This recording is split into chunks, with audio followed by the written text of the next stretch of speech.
કેન્દ્રીય ગૃહમંત્રી અમિત શાહ 3 દિવસ ગુજરાતના પ્રવાસે છે। ગઈકાલે અમદાવાદમાં પતંગ ઉડાવી ઉત્તરાયણની ઉજવણી કરી હતી, જ્યારે ઘાટલોડિયામાં બનનારી રાજ્યની સૌથી મોટી પોલીસ લાઇનનું ખાતમુહૂર્ત કર્યું।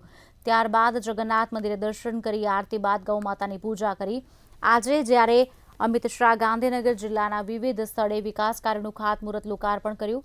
આ પ્રસંગે સીએમ ભૂપેન્દ્ર પટેલ પણ ઉપસ્થિત રહ્યા। પ્રથમ માણસા ખાતે આકાર પામેલા નવા સર્કિટ હાઉસને ભેટ આપી તેમજ 200 કરોડના ખર્ચે બનેલા નવીન બારેકના ખાતમુહૂર્ત પણ કરશે।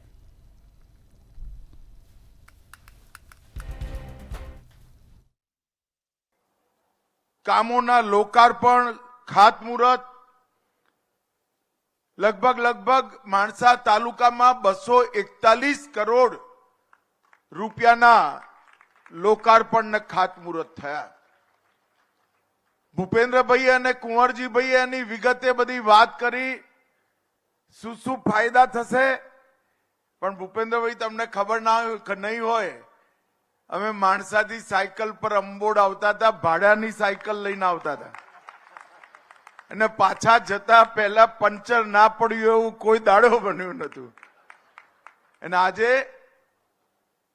માણસાથી હું અહીં આવ્યો, રોડ પર ચકમકતો રોડ, મેં જ ભૂમિપૂજન કર્યું હતું, માનું ભવ્ય મંદિર, અને હવે અહીંયા મોટું તળાવ સરોવર બનશે। ભૂપેન્દ્રભાઈ, માણસાના વતની તરીકે તમારો હૃદયપૂર્વક ખૂબ ખૂબ આભાર માનું છું। મોદી સાહેબે જલ શક્તિ, જનશક્તિ, ઉર્જા શક્તિ, જ્ઞાન શક્તિ અને રક્ષા શક્તિ એમ શક્તિ પંચામૃતના આધારે ગુજરાતની વિકાસની ઇમારત રચી છે।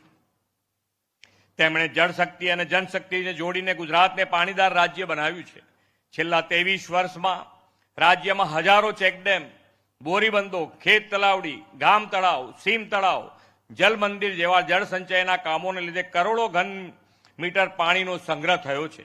આપણે તેમના માર્ગદર્શનમાં જનભાગીદારીથી સુજલામ સુફલામ જળ અભિયાન છેલ્લા 7 વર્ષથી હાથ ધર્યું છે અને પરિણામે 1,19,000 ઘન ફૂટ જળ સંગ્રહની ક્ષમતા વધી છે।